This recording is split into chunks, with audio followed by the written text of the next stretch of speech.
ladies. I didn't see you there. Would you guys like to set sail on this ocean of flavor with me? I'll be your captain. I'm Steve Harrington. And I'm Collin. And I'm Doug, filling in for Whitney, and this is Scoops Ahoy, a Stranger Things podcast where we go week by week, chapter by chapter, taking a look at every episode of Stranger Things. We are still in the deep, dark void, waiting for season 5.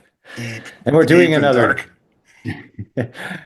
deep dive this time, but not about a character. No, we are not, because we found out on Stranger Things Day, the Stranger Things title tease that we got from Stranger Things Netflix, whoever put it out, that season 5 will be set in the fall of 1987. So we thought, actually Doug thought it was a great idea, so I went with it. We dive really deep into what life was like back in the fall of 1987, since that's when we know that the show is now set, at least part of it. So we're going to be talking about headlines, all the pop culture stuff, music, TVs, fashion, toys, TV commercials, everything, just so we can all wrap our heads around what was going on in the world as the kids get ready to battle Vecna and wrap our fine show up. So initial thoughts of the fall of 1987. I was 16. We know that I'm the same age as the kids. So I was in the fall of 87, starting my junior year of high school, which is what they will be doing because we left as they were finishing or kind of near the end of their freshman year in high school. So presumably we're jumping ahead a year and a half. So I was a junior year in high school, and I remember, and we'll get to them as we get through them, some things so vividly. And I don't know what it is about that particular year. I know one thing, which we will discuss when we get to it very shortly. But it was just, I mean, the music and the movies. I particularly remember TV. I was still kind of watching a little bit of TV, but for me, it was mostly music. I was a music junkie growing up. Listened to the radio all the time, and I was in the Columbia Record and Tape Club 7 or 8 times. You know, the whole shebang. You know, oh yeah. Always stopping and starting again and that whole thing, much to my parents, much to my parents' chagrin, but you know, it was fun. But I remember I had like 250 cassettes, and I mean, I was a music freak. So I mean, that's kind of what I remember, and we'll talk about the music when we get there. Any initial thoughts from you for the fall of 87?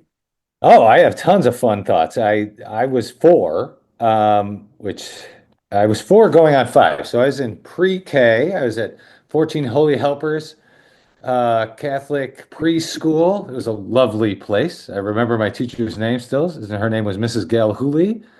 It was a splendid time to be alive. As rapping on the knuckles from the nuns or anything like that? No, they were very pleasant. No nuns. So we didn't have any nuns in there. Okay. They hung out in the higher grades. Gotcha. My dad was a gym teacher at that school at the time too. Okay. So I do remember that being a thrill, like, oh, my dad is here. And what else? When I was going through all the things that we compiled, I was realizing how I was really coming into consciousness, like right in this time, which is really fun. I was like, oh my God, like some of the first songs I remember came out in 1987.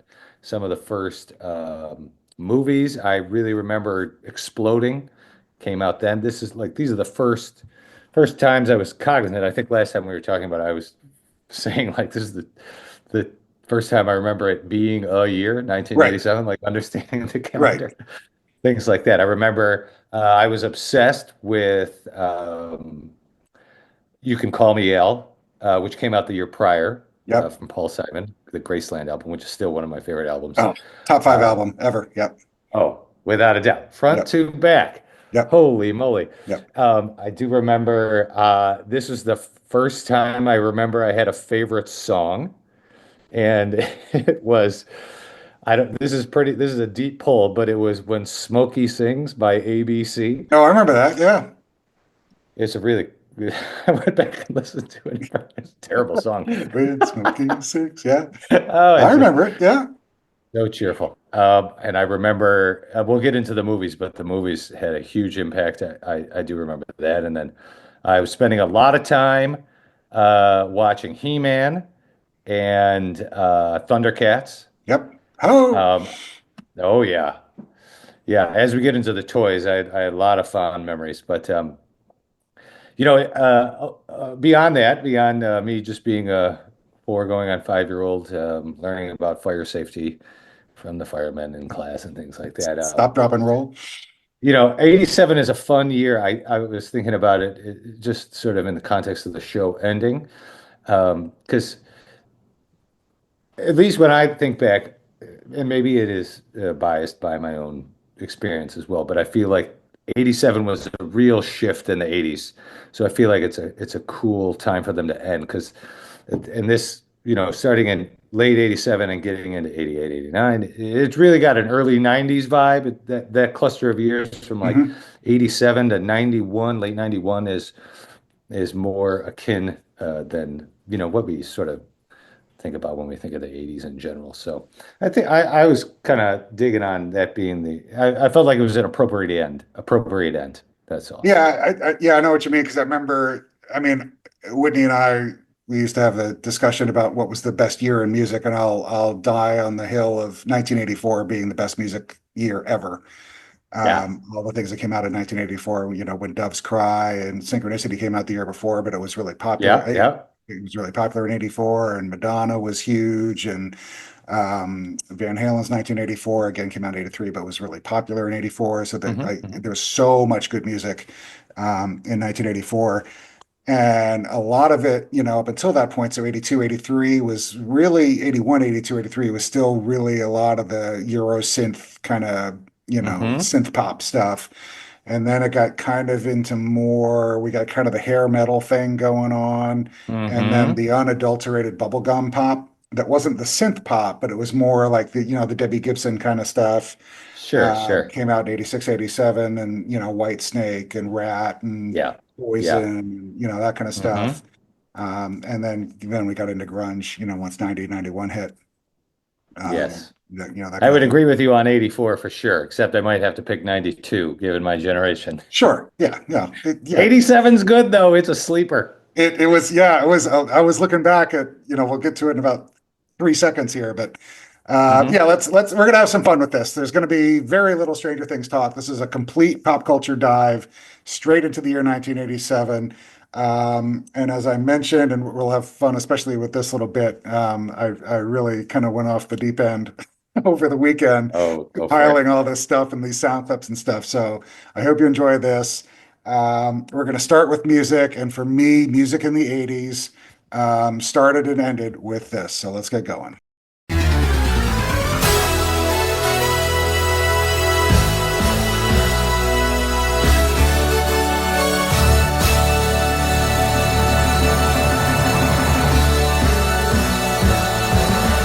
Hello again, and welcome to American Top 40. My name's Casey Kasem, and I'm all set to count down the 40 most popular songs in the country.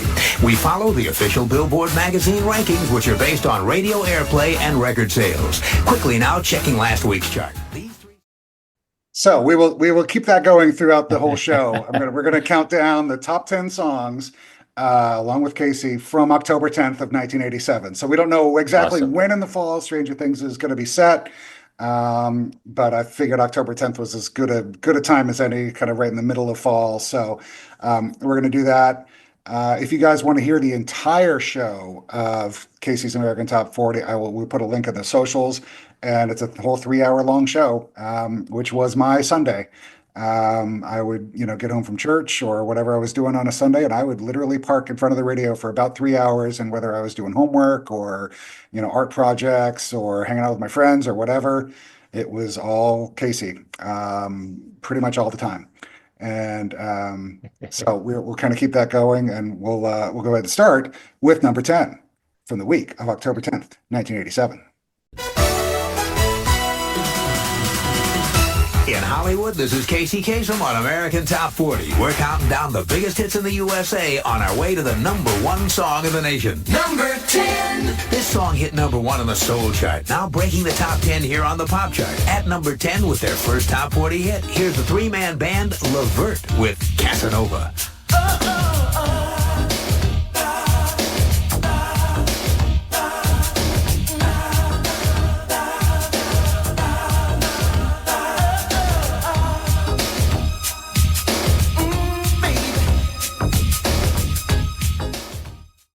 Yeah, we're right out of the gates with a banger, right off the top. Wow. I mean, I've never heard that song in my life. oh, such a good song. Listen to the whole thing.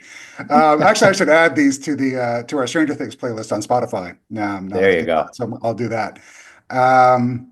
So yes, that was Casanova by Levert. And so other music that was going on at that time, the VMAs were in there, 84, 85, 86, 87, fourth year. The Video Music Awards, Peter Gabriel cleaned up that year. Oh, yeah. Won 10 awards for Sledgehammer. The song came out earlier in the year, and the video was huge all through the summer. But that was kind of the MTV anthem of 1987 was Sledgehammer. I went back and looked at other kind of big albums that had come out that year. That even though they came out earlier, would have still been popular in the fall. The Joshua Tree by U2 came out in March, which is like a seminal 80s album. Of course. Beastie Boys' License to Ill, their first album came out in March. Madonna's Who's That Girl soundtrack came out in July. Bon Jovi, Slippery When Wet came out in August. Oh, Bon Jovi. Right? So that's You Give Love a The Bad Prince Name, of 87. Living on Oh, a my Prayer, Wanted Dead or Alive, classic album from Bon Jovi. That came out in August, so that would have still been huge in the fall. And then the pop battle of 1987, Debbie Gibson's Out of the Blue came out in August, and Tiffany's self-titled debut album came out in September. So that started Tiffany. the great Tiffany Debbie Gibson war. I was Touring the malls, Tiffany. I was firmly in the Debbie Gibson camp. Loved Debbie good Gibson. job, Kim. Yeah. I'm very, very relieved to hear that, Collin. Yes. Still to this day. And actually, I just went down and saw my brother in DC in September and saw a Debbie Gibson concert when I was down there. She put like on a little, it was like a little acoustic show in this little club in Awesome. DC. And it was the 30th celebration of Electric Youth. So she played all the Electric Youth songs and then played a couple things from Out of the Blue too. But so that was huge in the summer. Going into the fall was the whole Debbie Gibson Tiffany thing. And then what I still consider the seminal album of the 80s as far as I'm concerned, came out in October, mid-October of that year. And even though this is not a song that a lot of people know, this is how the album opened. And this is when I got my turntable last year. This is the first album I bought and the first album I played on the turntable. So this was the fall of 1987 for me.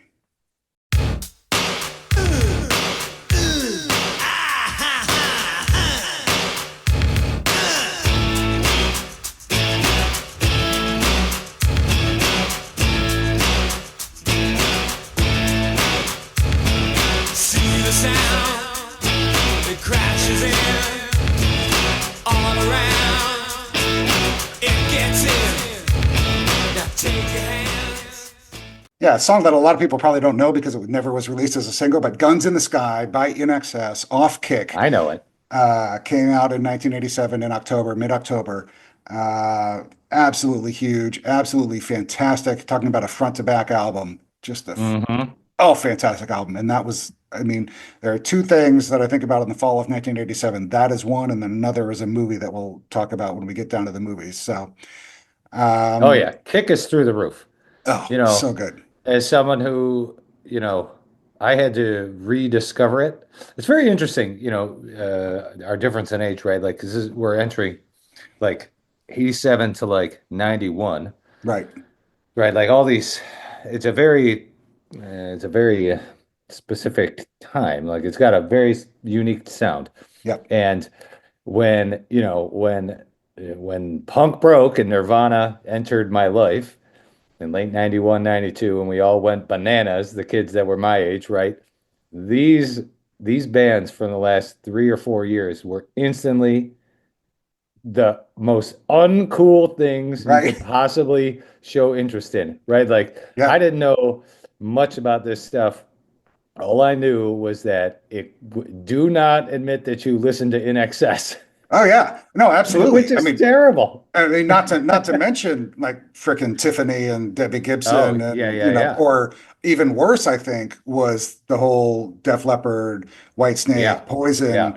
because that's like poser, hair band, and now Oh, you have yeah. like Nirvana and Pearl Jam and Yeah. Soundgarden, and these are like Yeah. real, rock and this kind of stuff. Yeah. So yeah, it So was I had to go back and rediscover this era much later in my life. I think I was telling you off air that I had only really come to appreciate INXS maybe in the last 5 or 6 years, and yeah, this is one of those bands that I was mad at myself for thinking that I right. shouldn't be listening to. Like, well, I could have been listening to this for 30 years. I know, I right? blew it. Yeah, I just happened to be born at the right time. Yeah, because I was, let's see, I would have been 10, 11 when Shabu Shaba came out, and that's the one with Don't Change and the one thing on it. And that was, they were getting a lot of airplay on MTV at the time. Mhm. And I was like an MTV addict. Oh my Lord. I would sit and camp out for 6, 7 hours a day watching MTV. Certainly. And then, What You Need came after that, and then we get into Kick in '87. So yeah, I was happened to be born at the right time to like really love INXS. So Yeah. okay, so looking back at the overall top five albums from 1987, actually most of them came out in the late summer and the fall. So number five Hmm. for the year was Def Leppard's Hysteria, which is just a massive, massive album. A monster. In October was George Michael's Faith, Oh, came out. another one that I had to Yep, grow to appreciate. Oh my God, that album right. is Oh, so good, mind-numbingly right? good. It is, yeah. So good. And then July was Guns N' Roses, Appetite for Destruction, Of which course. was, Paradise City and Sweet Child of Hmm. Mine and Welcome to the Jungle and all that kind of stuff. Mr. August, Brownstone. yes, absolutely.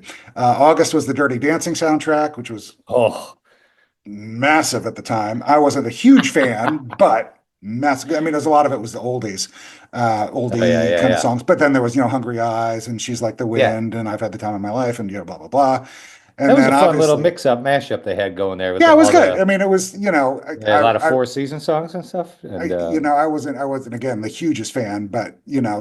some of them were kind of catchy and you could not escape them. Any of those No. songs are on the radio, all the time.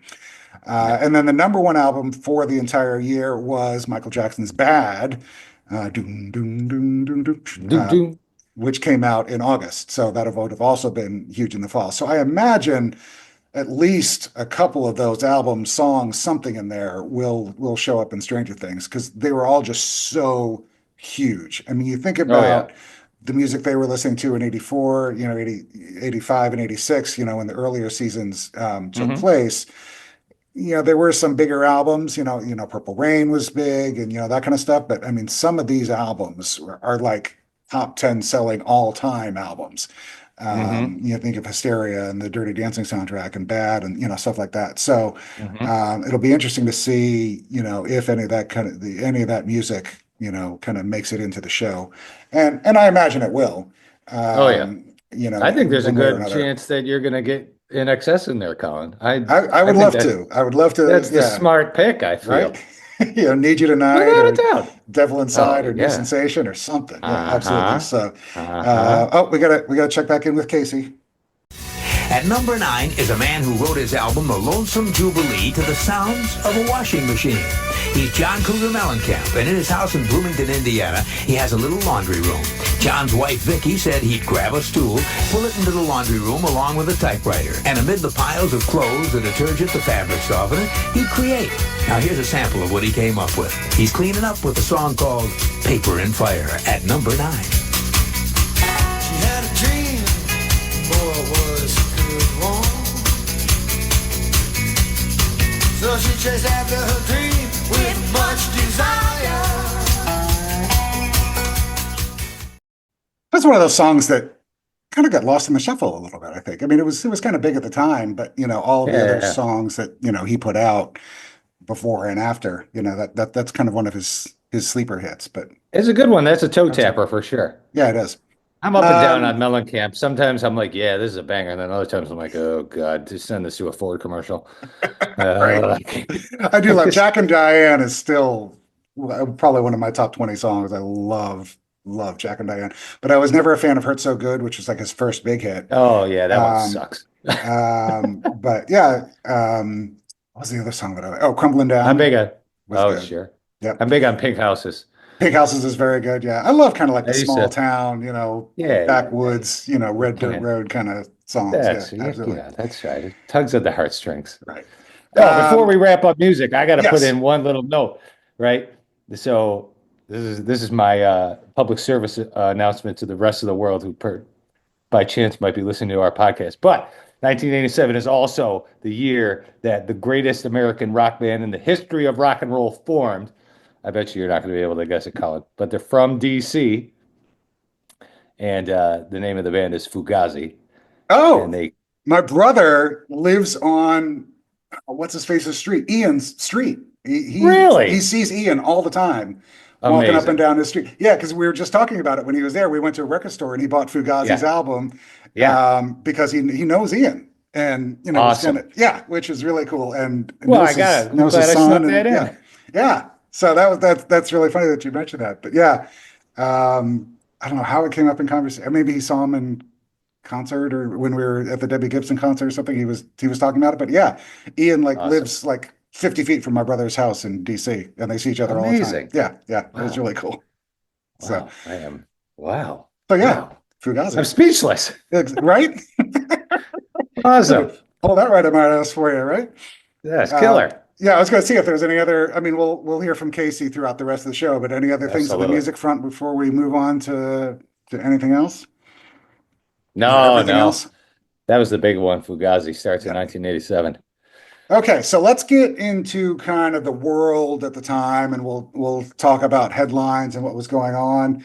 Ronald Reagan was obviously president. He was kind of wrapping up his second term, so he was about a year and change Reagan. from the next election. Gorbachev was still the premier in the Soviet Union, which was a thing. There was a Soviet Union back then, so we were still really in the height of the Cold War at the time. We were still 2 years from the Berlin Wall coming down, which leads me to kind of the first bit that we can chat about. And this actually happened in June. And this was one of the more famous presidential speeches at the time. So this is Reagan in Berlin standing outside the Brandenburg Gate with the German Chancellor Helmut Kohl. Is that his name? Am I getting that right? I think. I got nothing. At the time. So this was Reagan's famous speech from June of 1987, which obviously, the reverberations carried right into the fall and, kind of continued the whole Cold War at the time. Mr. Gorbachev. Mr. Gorbachev, tear down this wall. I mean, so ballsy. I mean, I'm not the hugest Reagan fan by any stretch, but that was a baller move to stand there in front of the world, right outside the Brandenburg Gate. The Berlin Wall is right behind you, and he's like telling Gorbachev to tear it down, and he actually did. It took 2 years until October of '89, but finally did tear it down. So that Wild, that wall. If nothing else, from kind of the era that we're talking about now, you got to really remember that the Cold War was still going on. Yeah. So the whole Russians thing was very much this was not just kind of random country, like Mongolia or India or East Swaziland or whatever. I mean, Russian and U.S. were fierce enemies at the time, and we were still living in the fear of nuclear war. And I mean, The Day After came out in 1984, and that was a big, huge thing. So, and you think about all the movies from that time, Red Dawn and everything else, that kind of touched on the whole, which touched on the whole Cold War thing. So, if nothing else, remember that you got the whole Cold War thing going on. The other really big headline that kind of carried throughout the entire summer of 1987 was the whole Iran-Contra affair with Oliver North and Bruce Poindexter and all those kind of things. So the basic gist here is, and I'll include a link to it, just so you guys can see. The Atlantic magazine did kind of I just happened to type, 1987 headlines, and they have a kind of a list of everything that, was going on. And this was one of the big ones. So the basic gist here is Oliver North was brokering arms deals where we would sell arms to Iran. We would take the profits from the sale of those weapons and turn around and give the money to the Contras in Nicaragua, who were fighting the Sandinistas, who were kind of a communist regime in Nicaragua at the time. So it was a loopy roundabout kind of circle of mess that was going on, and then tied into the whole thing too. Global politics. Tied into the whole thing too was it was an arms for hostages deal, at the That's bottom line, right. right? So we were actually brokering this stuff with Iran to help them or have them give us help to deal with the Hezbollah, which was the, terror factory in the Middle East, to Hmm. release hostages, throughout the 80s. So it was kind of a roundabout. We sell arms to Iran. Iran helps get our hostages back, and we help fund the Contras that are fighting the Sandinistas in Nicaragua. It was a whole big thing, and all of it was illegal. Oh, yeah, obviously. I mean, just really, and really, really bad news. I mean, kind of, Yeah, so it became Contragate, which was kind of the latest Watergate at the time. So yeah. that dominated. I remember, I was 16 at the time, and, I was in high school. So we were discussing this kind of daily in history class and civics and everything like that. So the whole Iran-Contra thing, when we got back to school in September, was like, let's talk about this. Um, the Some of the other headlines from the fall of 87. In September, we're kind of wrapping up the whole Gary Hart scandal. Gary Hart was a Democratic senator from Colorado who was the front runner at the time for the Democratic nomination for president in 1988. Presumably against George Bush, who was Reagan's vice president at the Mhm. time, because Reagan had served his 2 terms and couldn't run again. So it was going to be kind of a wide open race in 1988. So Gary Hart was a Democratic front runner at the time. There were all kinds of rumors and allegations that he was having extramarital affairs at the time. Plural. Yeah. Um, And he made the mistake of saying, "You think I'm having an extramarital affair? Follow me." So the media followed him and caught him having an extramarital affair Oh, with, hubris. right, with Donna Rice. So that kind of went through the entire summer and then culminated in September. He went on Nightline and actually admitted to having the affair with Donna Rice at the time. Also in mid-September, kind of still going on the Cold War bit. One of my favorite names, not favorite people, but favorite names of the time, it was the Soviet Foreign Minister, Eduard Shevardnadze. Um, so I remember that name just vividly. It's fun how they stick with Um, you. yes, so Yeah, Soviet mine's Foreign Elian Minister. Gonzalez. Oh, there you go. Yep. So Eduard Shevardnadze and the Secretary of State for the United States, George Shultz, kind of signed a nuclear arms agreement at the time. Really didn't have a lot of teeth. Didn't really do a whole lot in the long run, but it was kind of one more step, one more kind of link in the chain that eventually, led to the downfall of the Soviet Union. Um, Huge gay pride parade, which was at the time a really big deal. On Mm-hmm. October 11th in DC, like something like 200, 300,000 people were parading through DC for gay rights at the time. And this was at a time when, AIDS was very much a thing, and there was still a stigma attached to that. And then homophobia was a lot worse than it is now. Not that it's great now, but much worse then. So that was a huge thing, and that happened on October 11th in DC.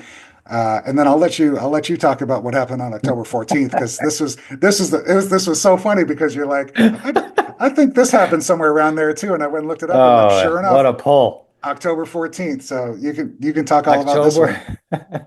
October 14th. Poor little baby Jessica in Midland, Texas, stumbles out into her backyard and gets a little curious about the well and goes falling down and is stuck in the well for 56 hours in a pipe. Oh, we got a clip, Yeah, and the pipe was like, it was like yay big. Oh I my mean, it was God. it was like And the fact that I couldn't believe she was in it. yeah. But this was one of those Oh, things. I remember the Chilean mine rescue from however, when was that, yes. 10, 15 years ago, something like that. Same Yeah. idea. I mean, but in our Uh-huh. country, middle America, right in Texas, I mean, the nation was glued to their TVs for 2+ days. Oh, And it was all baby Jessica McClure, who, by the way, oh, is alive and well and married and living in that's Texas right. and has That's 2 kids and life is great. And she has a little scar on her forehead and that's it. But that's anyway, right.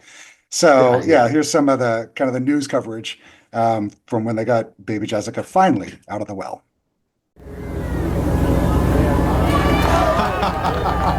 There it is. 58 hours on the button, according to the clock we're looking at here. There she There is. she is. She's got a bandage on her head, Tracy, from what I can see. I see her eyes open, I think. I see some dried blood on her cheek. I think her eyes are open. Yeah, so if you guys, Wow. if you're not catching us on YouTube, go look up the show on YouTube because all of these things you'll actually see the video of these things Oh. happening. I tear down this wall and Yeah. everything. So, but that was Not just such an to not iconic to moment. down. Yeah, oh yeah. Not to downplay baby Jessica's experience in that pipe, but holy shit. I was traumatized by baby Jessica. Yeah, yeah, and it was so funny because you're Knowing like, that this was possible. yeah, This haunted me. Like this, when people ask me, like, if you ever get into, let's just ask some fun existential questions every now and again. Like sometimes you get asked, like, what is your scariest version of hell that you can imagine, right? right. My answer is being baby Jessica upside down in a pipe and not being able to move. Yeah, she was she was like this. The Oh way my they had to God. pull her out. Her hands were up Yes. around her. Oh, The pipe was as big as she was. They had to go down. They had to dig a parallel pipe and then dig under and kind of somehow yeah. push Yeah. her up. And she was just big enough to. Well, they had to I Yeah. think they cut the chunk of the pipe out, right? Yeah, yeah. Haul it out. Oh my gosh. It was crazy, and it was so funny. It was the first thing you said. You're like, I think Baby Jessica was about. And then I'm like, You can it see could be. how much it's stuck in my head. But yeah, October Well, 14th, she was rescued. Yeah, Baby Jessica did give us the wonderful future Simpsons episode, Radio Bart, where Bart falls down the well. right. Oh, good. So then, Rescued by Sting. less than a week later, and this is what happened when I typed fall of 1987, and that's all I typed into Google. I typed in fall of 1987, and everything was Black Monday. Black Monday. So Black Monday happened on October 19th, and this was second to the Depression, the worst stock market crash in history. It was estimated somewhere in the neighborhood of $1.7 trillion was lost. Woo! The Dow Jones had a 25% drop in the course of one day. So it went from about, in perspective, from about 2,300 down to about 1,500, which was just a colossal drop. And it was one of these things that nobody really saw coming. There was no real reason for it. If you look up, why did it happen? Everybody's like, well, it was kind of this, it was kind of that. There was, the stock market did really well under Reagan. So, there was a lot of, stock market's going up, kind of we're in a bull market, blah, blah, blah. Mhm. And then so they knew that a correction was coming at some point. So then the correction kind of starts happening and then everybody panics and immediately becomes selling. And eventually the New York Stock Exchange suspended trading just because they had to. But by then the damage was already done. $1.7 trillion in one day lost, which is gargantuan amounts of money. Yeah. In stocks and stuff like that. So that was that. The very next day, even though the story happened in 1984, it kind of came to a resolution in the fall of '87. That was Bertie Goetz, the subway vigilante, who in 1984 was on a subway in New York City, was, depending on who you believe, accosted by four youths, Utes, and he shot them. Did not kill any of them, but paralyzed one of them, and the rest, I think, were all hospitalized and released, later. But certainly, this was one of those things that kind of split the country back in the mid '80s. So you had a lot of people saying, "Yeah, he'll right, go Bernie," and everybody else is gun control and what's he doing? Like randomly, you can't have normal people shooting people on a subway.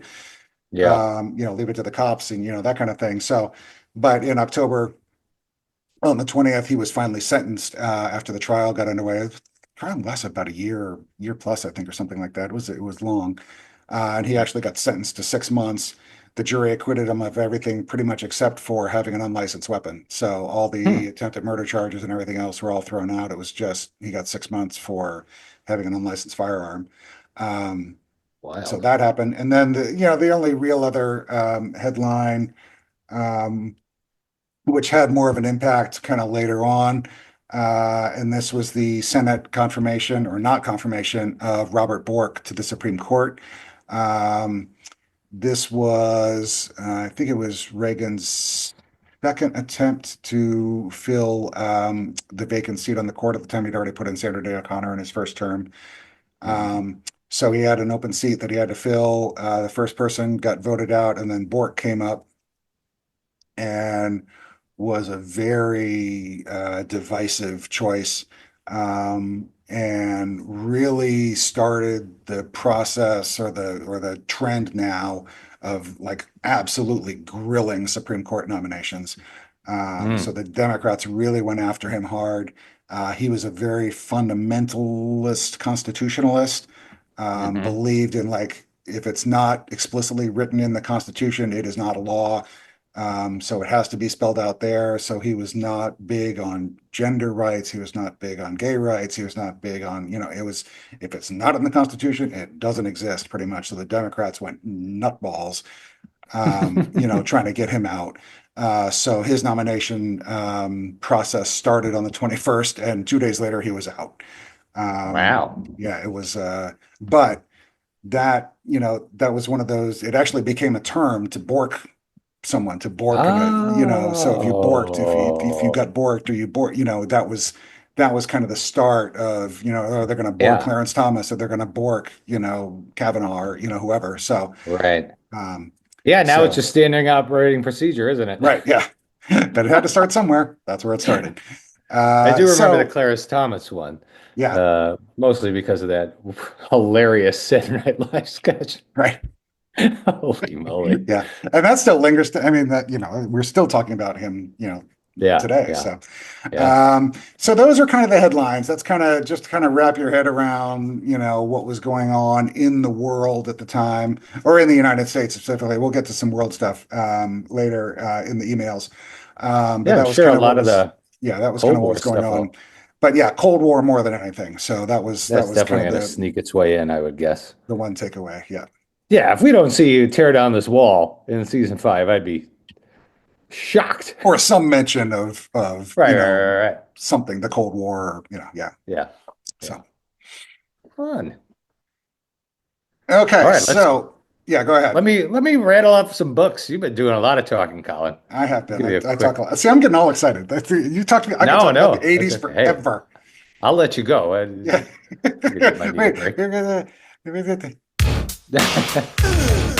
Yeah. Okay. There we go. All right. So a bunch of cool books. Very notable ones came out in 87. In January, It came out, Stephen King's masterpiece. In February, Fine Things by Danielle Steele. I'm not hip to that one. It was, I kind of went through and I was kind of looking at the New York Times bestsellers, or the number one books for the year. So that happened to be, Danielle Steele was big in the obvious, she had another one come out in November too. So she was huge in the 80s. So, that, and then Stephen King. Yeah. I had forgotten that he had It and Misery and the Tommyknockers all come out in 1987. That's crazy. I didn't know that until I was looking at the list. That is amazing. Yeah. So Misery in June, Patriot Games in July. That one's great. August, Presumed Innocent. September, Beloved. Yeah, Toni Morrison's.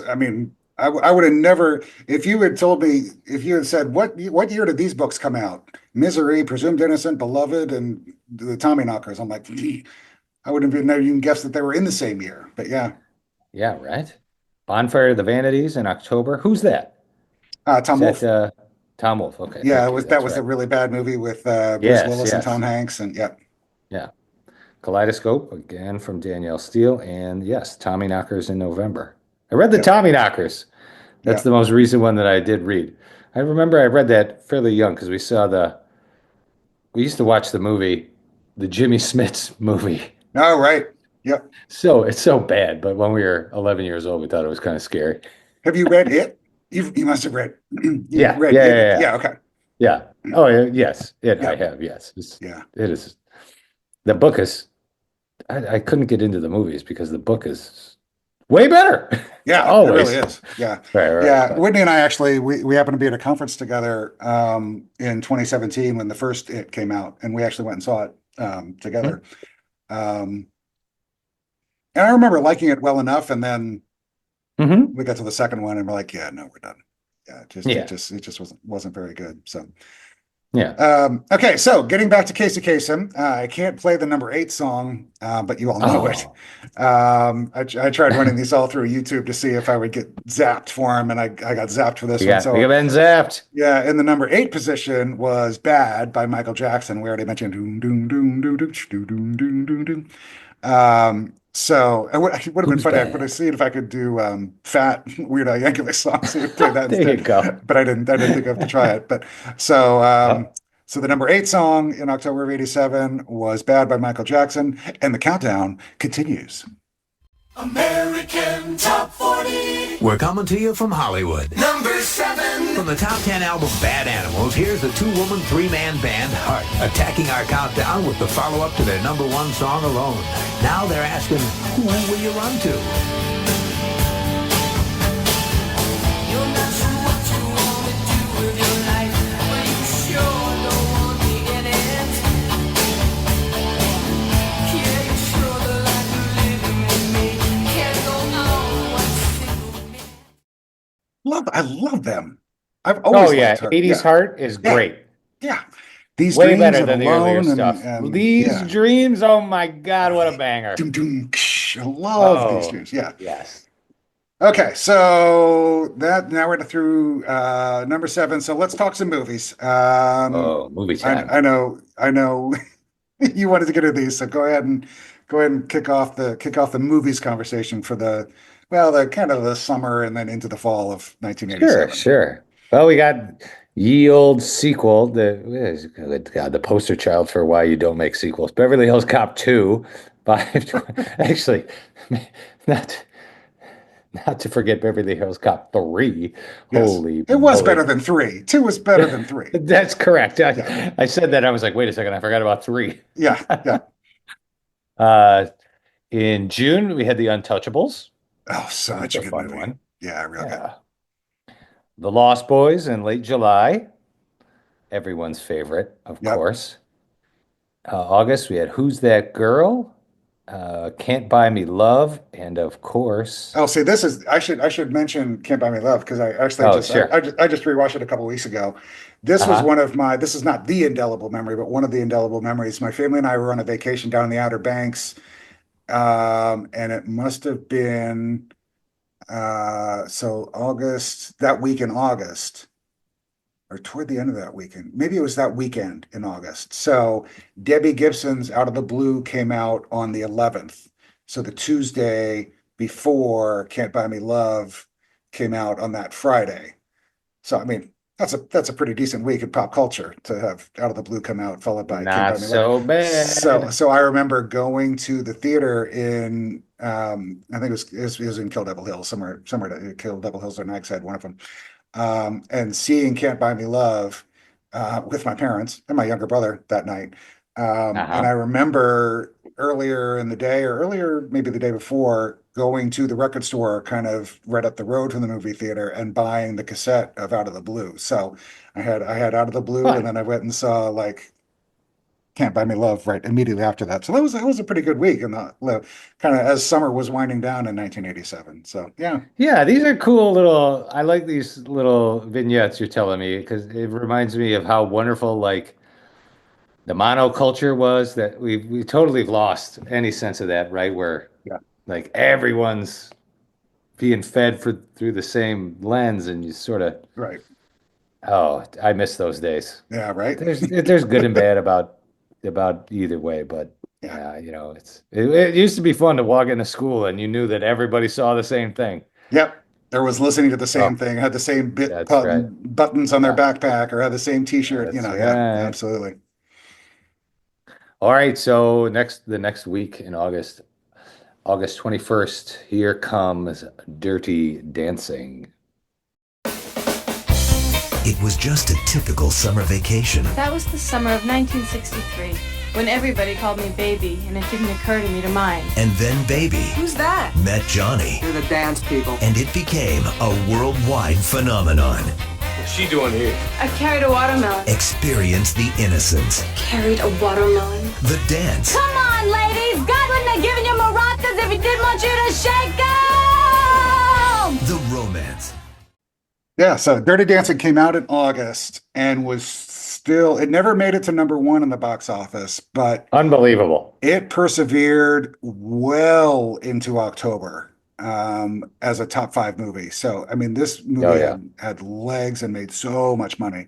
But this was what I was talking about at the top of the show. So, just like with Debbie Gibson and Can't Buy Me Love, Kick came out in mid-October, and I believe I must have seen Dirty Dancing with my girlfriend at the time, right around the same time, because I remember buying the cassette of Kick in the mall and seeing Dirty Dancing, and all my girlfriend and her friend wanted to do the whole way home was sing Dirty Dancing, and all I wanted to do was listen to Kick. So we were battling Right. in the Yeah, car, yeah. you know, what are we That's listening to?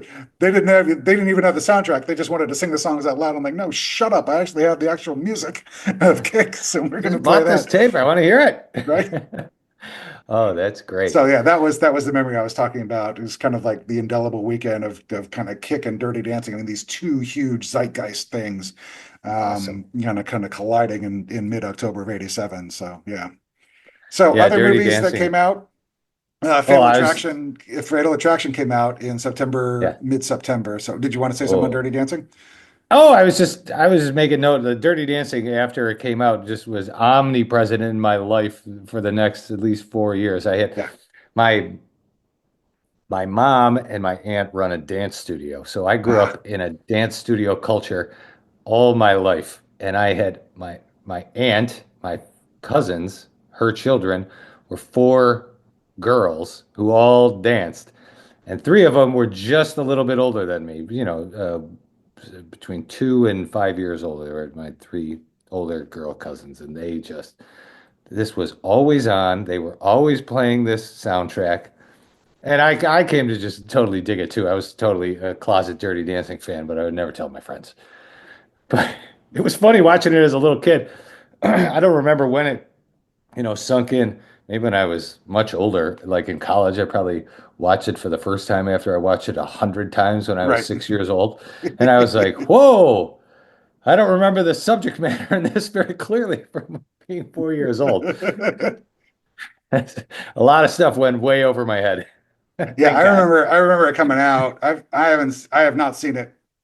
I've seen it, probably a couple times, and kind of here and there and everything. It was never one of my favorite movies, but I certainly understood its position in the world at the time, in the pop culture world. Yeah. So yeah, that was very much a thing. So as I said, Fatal Attraction came out mid-September, so that was a big movie at the time.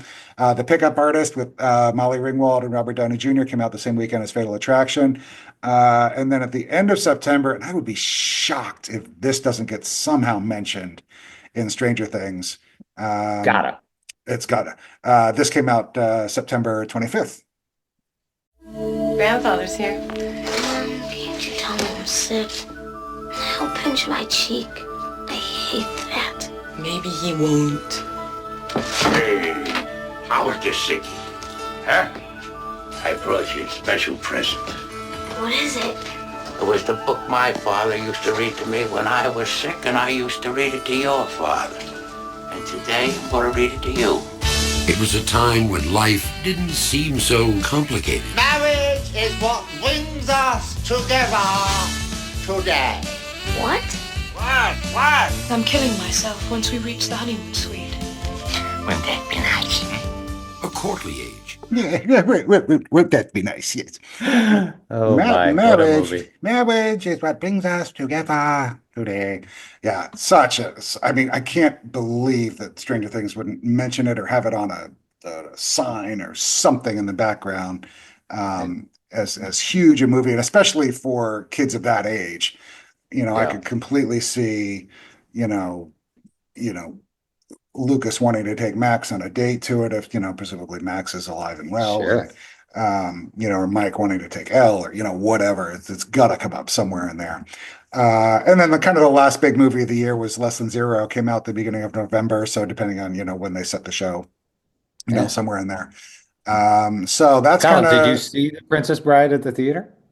I remember seeing it. See, and this is what's kind of messing me up because I remember seeing it in college, and I would have been in college from fall of '89 through spring of '93. So it must have been a re-release or or like a cheap seat movie theater or something like that. Because I remember seeing it. I remember seeing it with my college girlfriend.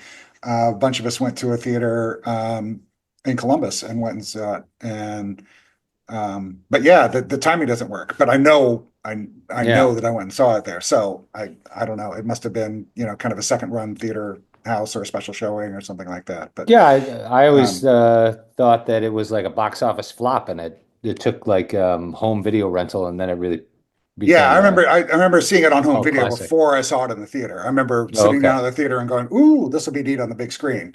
And knowing, Wesley and, Dread Pirate Roberts and, that whole thing. Yeah. Spoiler alert. Yes. I remember seeing it. I saw it at my friend's place. It was one of my childhood friends. He was, his family was, they were like a D&D family. They were really like Stranger Things type of gang. This is my friend from my youth. I remember that got me all into really nerdy stuff. And I'm very thankful. Like this is when I, learned about Dungeons and Dragons. Then we got into playing like Final Fantasy and things like that. But he was the first one who showed me The Princess Bride. I must have been in like 1991 or 1992. Okay. I remember saying, I have never heard of this in my life. And then we watched it, and it was the funnest, oddest, most wonderful movie, and still is. Oh yeah, no, I instantly fell in love with it. I've read the book a couple times, and I mean, yeah, it's such an iconic, it's just such a thing. It's kind of right up there with Star Wars and that kind of stuff. It's just everybody's seen The Princess Bride, and for those of you some of the littles or that you guys have not seen it yet, this is a movie that you need to see, and it's perfectly fine for all ages and whatever. So definitely check that one out. So it's wonderful. So I do remember the trailer vividly. Yes, of The Princess Bride, and I remember that from being like 4 or 5 years old. Right. It had a small one. And it was just them knocking on the oh God, I'm blanking. Sorry. Miracle Max. Billy Crystal. Yeah, they're Miracle just Max. knocking on the door, and he's just answering out of his thing. Squeeze some lemon juice on my face. I'm like, what is this movie? Why don't you just give me a paper cup and pour lemon juice on it? So that's kind of it for movies. We've kind of gone through movies and headlines and music. So I'm gonna let you kind of run wild with this next section because I had kind of aged out of this a little bit. Oh. I was not so much into the video games as I was earlier in the 80s when I had all the Atari and the Intellivision and Pitfall Harry and going to the arcade and playing Dragon's Lair and stuff like that. So by the time kind of the Nintendo got rolling, I wasn't so much into video games anymore. So have at it. Here we go. So let's rattle off some video games from '87. First. Oh, wrong button. Go ahead. Castlevania. I think it was Castlevania 2, I think was 87. Okay. We'll have to check that out, but holy moly. I'll search while you talk. Yeah. Arkanoid. Well, I remember playing that a lot. Totally addicted to Arkanoid. That one gets like lost in the shuffle of I do remember that. Video games. I think I played that more in the arcade than Yeah. I played that a lot. You get get the ball to stick to the paddle, then you can shoot it. Oh, crazy stuff. But wait, we're getting into the Okay, good so stuff now. So here we go. So Castlevania came out for Nintendo in '87. Castlevania 2, Simon's Quest, Yeah. came out on Nintendo in '88. Oh, okay. So There yeah. you go. So I the stand the corrected. first one was '87. Yep. Yeah, these are just epic, Yep. like hours spent. Yep. Legend of Zelda. Yeah, I've never played it in my life. Oh my I've just, God. yeah, I know, right? And I know it's a thing, and I know it's out there, and I know it was huge. But yeah, I mean, I had kind of aged out of it. I mean, I was 16 at the time, so I was much more into music and movies and girls and that kind of thing. So I Sure, wasn't, sure. yeah. I So I don't was, blame you. yeah, yeah. I'm Yeah, I not defending suppose you myself. could. This Yeah, is the yeah. truth that I I just, suppose if you didn't play the first Zelda, you're never going to play another Zelda again. right, yeah, because That's I true. Wow. I mean, never this took, game is still so playable. The yeah, original Zelda. I'll play it. I'll bust it out usually like on Christmas break when the kids are playing Nintendo or like the updated, stuff on the sure. Switch because you can play the retro games on the Switch And too they're still now. making them. I mean, Oh they're still, yeah. yeah, yeah, yeah. I still much prefer the old ones though. There's a good debate which one is the best. I mean, these three, God, like four of the Zelda games from the Zelda series have been proclaimed the greatest game in the history of video games, at one point or another. Those are like the My favorite, Ocarina of Time and those kind of things. yes. And yeah, Well, Ocarina of Time was released for N64. That was big when okay. I was a teenager. That was like I think the first game to get a perfect rating Oh wow, from okay, IGN maybe. I don't know. I'm not a yeah. huge gamer, but I do remember it getting a perfect rating, and that was like the first one ever. And that was oh, so much fun. And then Breath of the Wild, people went bananas for. That's for a younger generation who doesn't have an attention span. Um, sorry, throwing shade at the youngsters. Right. Oh, but I mean, the first Zelda is just, oh, Yeah, I mean, I certainly was aware of it existing. I knew it was a yeah. thing, and I remember thinking, yeah, I'm just not playing that. But I know it's a thing. It's No, like yeah, Cabbage Patch dolls were a thing. I didn't have one, yeah, but I knew they were a thing. So yeah, that's right. My favorite Zelda is still the Super Nintendo one, A Link to the Past. That is hands down, that goes down as my vote for greatest video game ever. Second greatest video game ever, also though came out in 1987, which is Mike Tyson's Punch Out. yes, Holy moly. I could pick up and play that game right now and still have a good time. It never gets old. that's awesome. It is a perfect game.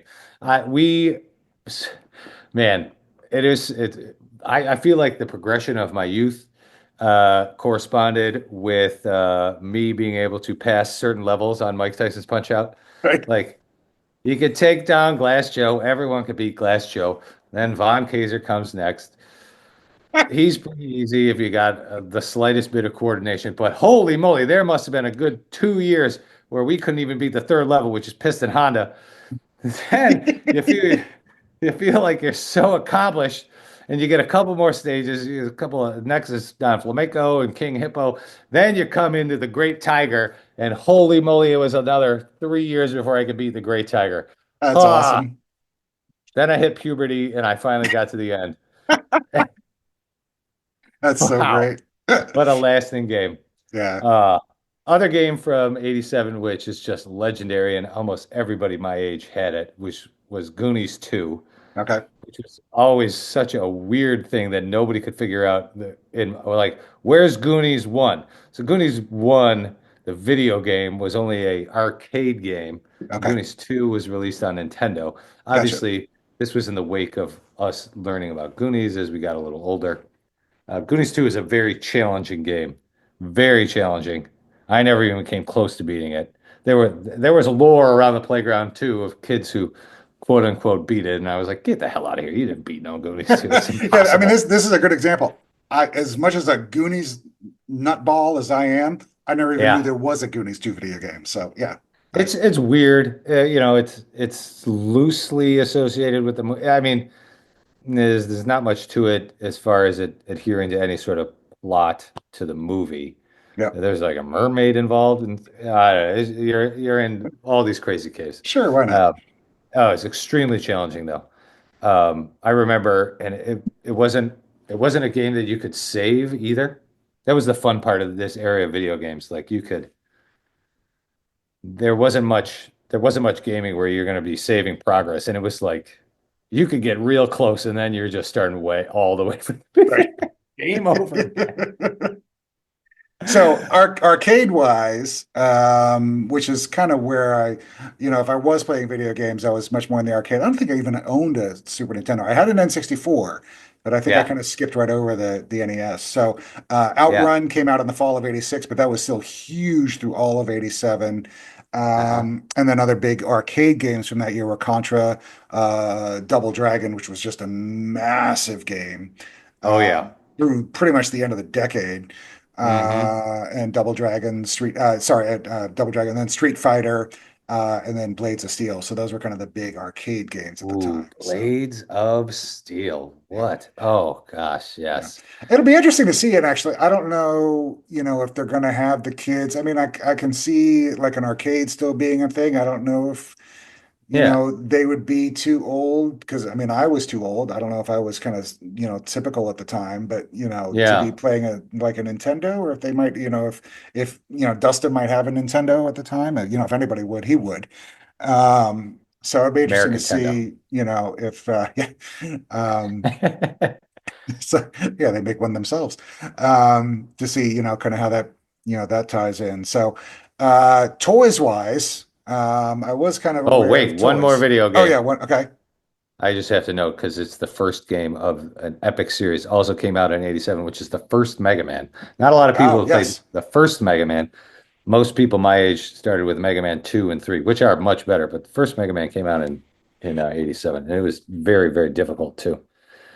Oh, and yeah, and they're still making Mega Mans today. Amazing. Yeah, I should go back and like look at some old Legends of Zelda stuff because I may have played it. I mean, I couldn't have not, but Oh, I it's don't know. very I don't fun. really remember it. So, The yeah, funnest again, part about all those games too, right? Like we didn't have the internet, obviously, right? This isn't a speech about down with the internet, by the way. right. But it was so fun how like the lore of the secrets traveled amongst the kids, Yeah, right? Like especially in Zelda, I mean, so in the first Zelda, you have to use a candle and you burn bushes on the scroll screen and you find like secret staircases.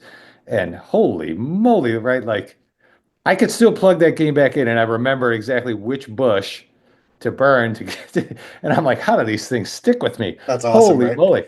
Like these were like tips that you had to get on the playground. Like, I can't find level 9.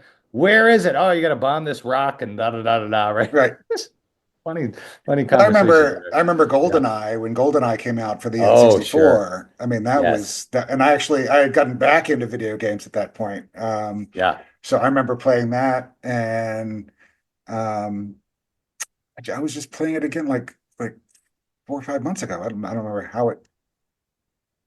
Oh, Xbox kind of re-released it as Yeah, you can get it through Game Pass. So I downloaded it and played it for a little bit, and I remember yeah. It's on the it was Switch too. it was really I'm like, God, I really remember this. This is really weird.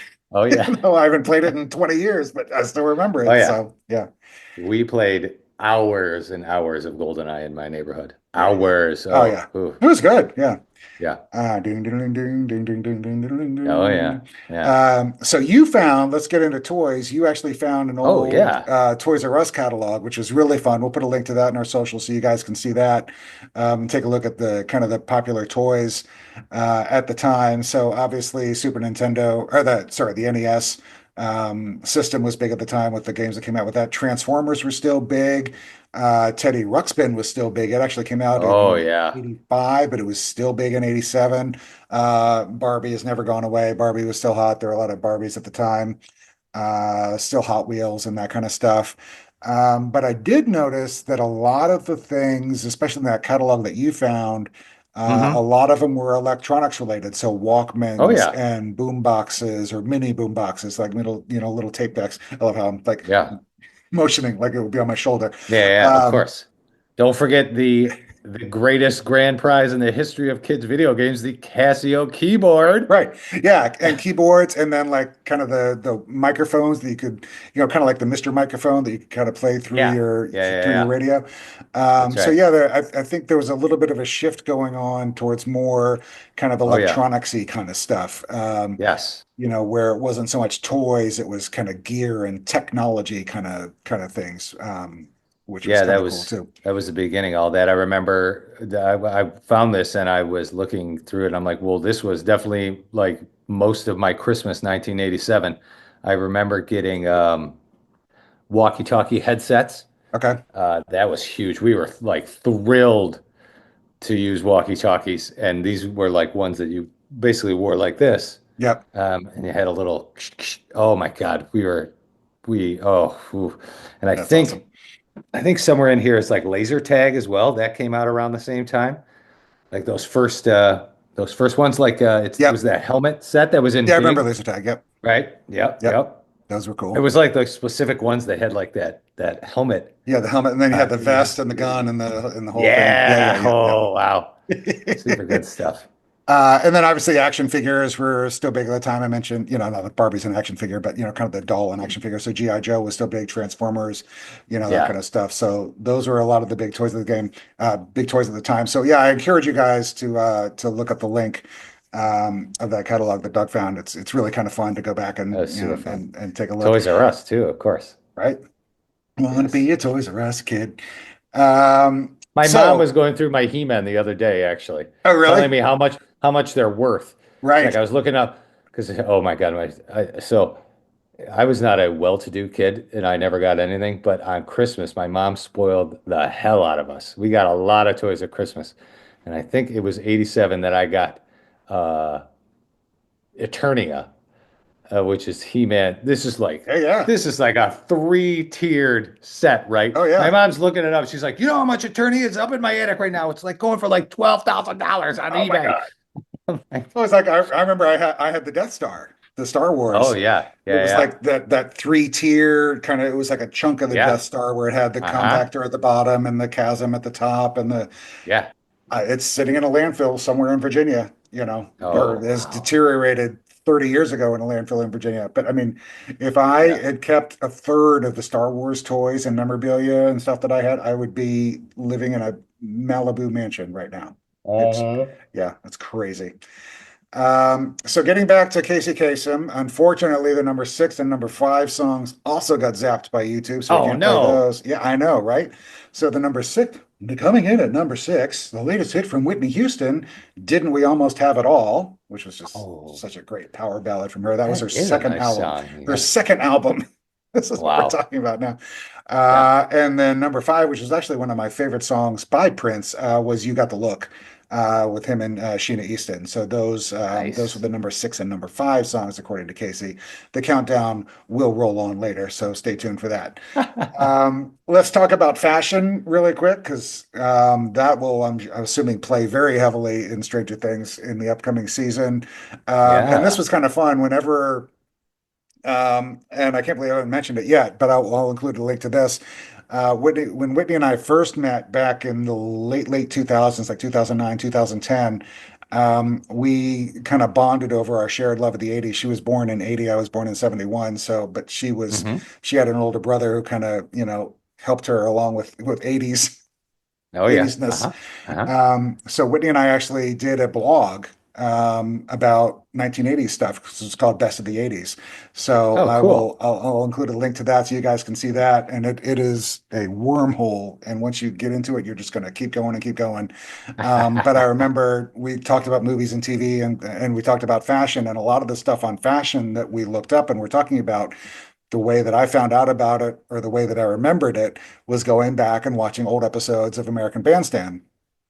So, just to see what the kids were wearing on American Bandstand. So I remember what the fashions were at the time. So I will include a link to, there was a September 1987 episode of American Bandstand with Dick Clark, and I'll include a link to that. But it was kind of neat to watch that and kind of see what the fashions were at the time. And of course, the hair was still big. A lot of popped collars, a lot of Oh yeah. kind of the linen suit, kind of kind of the leftover from the Miami Vice, but it was kind of more muted colors. A lot of like white jean jackets, that kind of stuff. The guys were, a lot of the guys were just in like kind of a button down kind of, short sleeve Oxford shirt and jeans and that kind of stuff. But a lot of the girls were in kind of the pastels and faded jeans and stuff like that. And this is the kind of, I was sitting there watching it and I was trying to describe in my head, like what the fashion looked like. And you guys can see when you look it up. And this is what I think most people think of when they think of typical 80s garb. So if you think back to the earlier, seasons of Stranger Things, especially seasons 1 and 2, how everything was kind of the browns and the corduroy. So it was a very 70s vibe. And, it's still kind of, left over from the 70s. So by the time we got into season 3 and they were in the mall, we kind of started seeing typical 80s fashion. And that kind of continued into 87. So that's kind of what we're looking at as far as the fashion goes. So what Nancy was wearing, you can't really go by what Robin was wearing a lot because, she was in the Skips Ahoy thing and outfit in season 3, and then in season 4 they were dealing with Victor Creel, so they had their little costumes.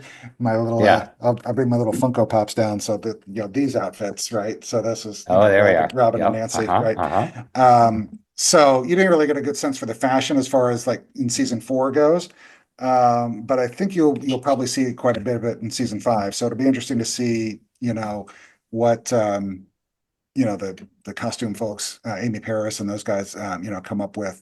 But I encourage you to look at that American Bandstand episode so you can guys kind of see what the fashion was at the time. And I put my Funko Pops back up here. So, okay, so let's get into kind of the last big category, and that is TV at the time.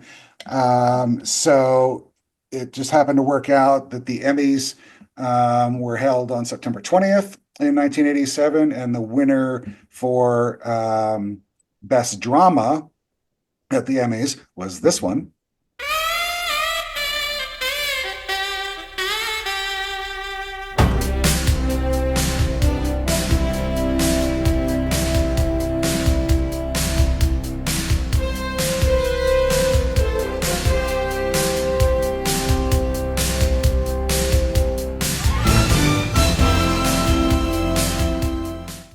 Yeah, so name that tune if you didn't know it.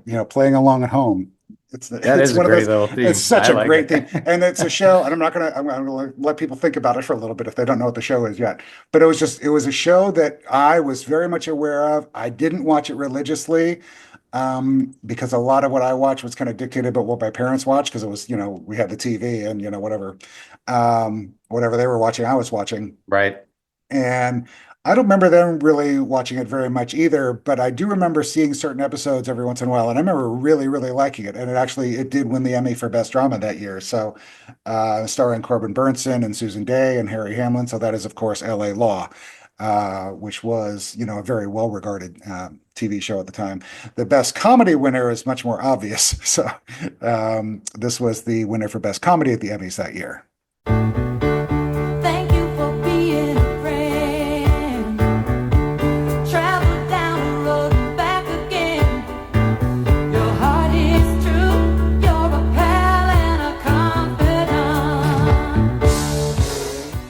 Another show I didn't really watch, so that's Golden Girls. But again, I was aware of it and I kind of would watch it sporadically, but it was not religious viewing for me. Best Actor at the Emmys that year was a show I did watch, and that was Moonlighting. Bruce Willis won the Emmy for Moonlighting. Sharon Gless won for Cagney and Lacey for Best Drama Actress. Comedy Actor went to Michael J. Fox for Family Ties. Which was kind of wrapping up its run. And then Comedy Actress went to Rue McClanahan for Golden Girls. Overall, the top 10-ish TV shows for all of 1987, just so you know what was kind of being watched at the time. Cosby Show was number 1, Different World was number 2, Cheers were number 3, and those were all 3 in a row on Thursday night on NBC. Bang, bang, bang. 8:30, 9 o'clock on NBC on Thursday night. Golden Girls was number 4.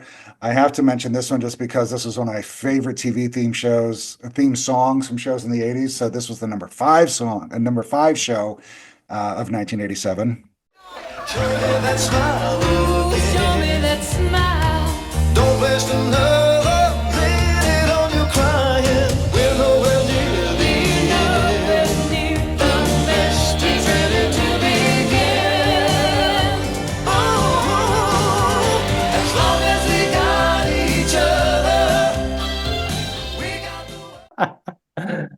It is a good one. Everyone knows that one. Oh, such a good song. I actually watched that show. Number 6, that's Growing Pains, obviously.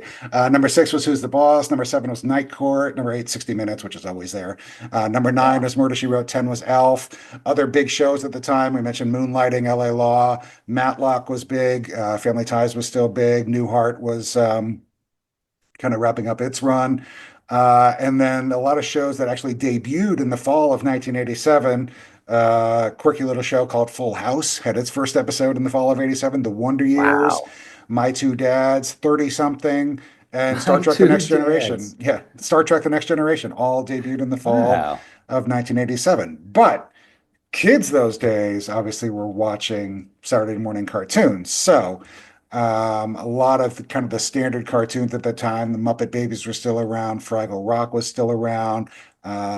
This was one of the top cartoons at the time.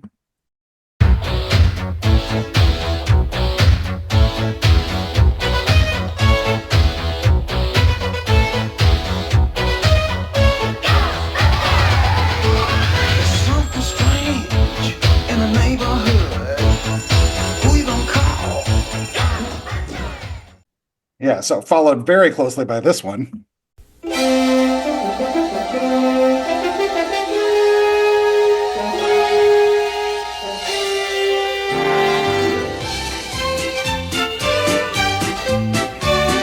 Ravage the land as never before. Total destruction from mountain to shore. Total destruction. Oh.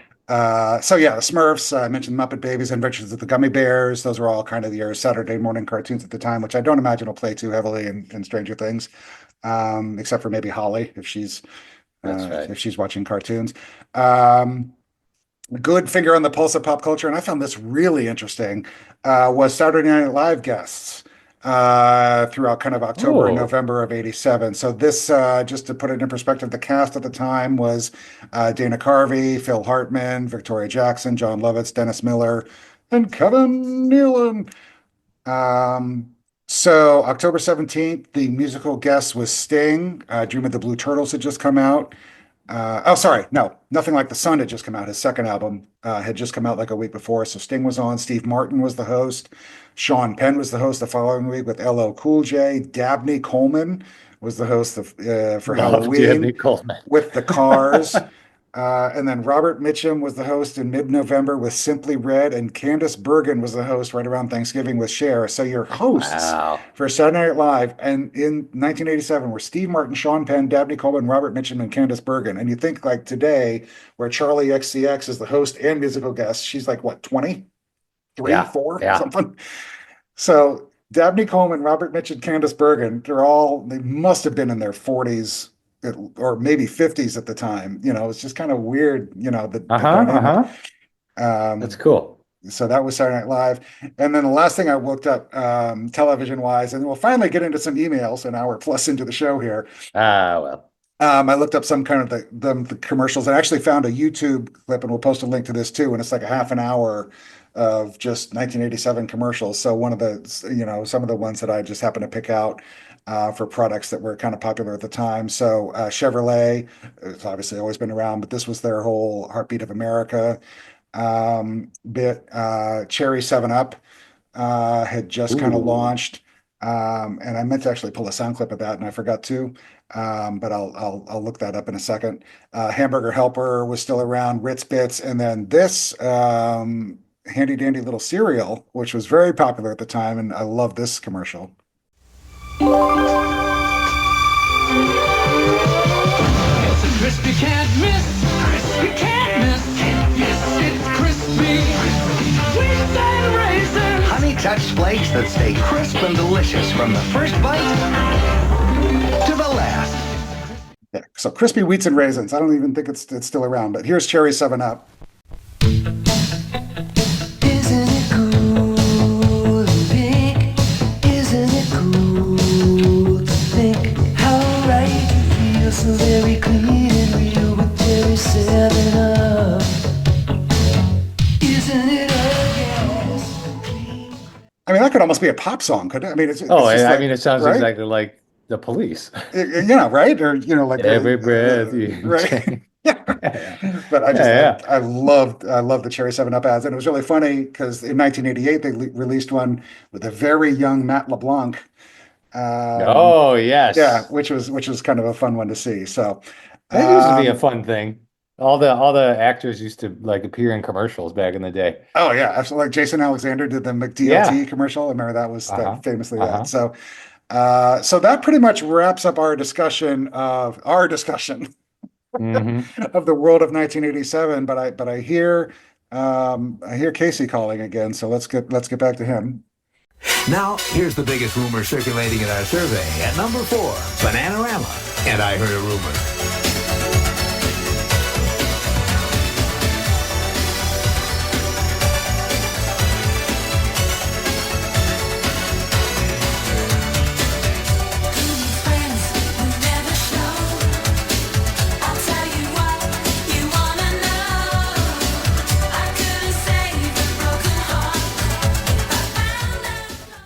One of the few Bananarama songs I actually liked. I was not a fan of Venus. I don't know why. I just never really got into that or them, but that's okay. So we still have the I top three forgive you. songs. We still have the top three songs from Casey to get through. So we will get to those as we begin our discussion of emails from everybody. So thank you everybody for bearing with us. This is going to be We such a dove deep. huge long. This is going to be easily our longest episode ever, but it's been so fun. I just love. It's been good. And it's also kind of fun too because there's like very little Stranger Things talk, so anybody could listen to this episode and That's kind of right. get into it. You just have to be a fan of the '80s to.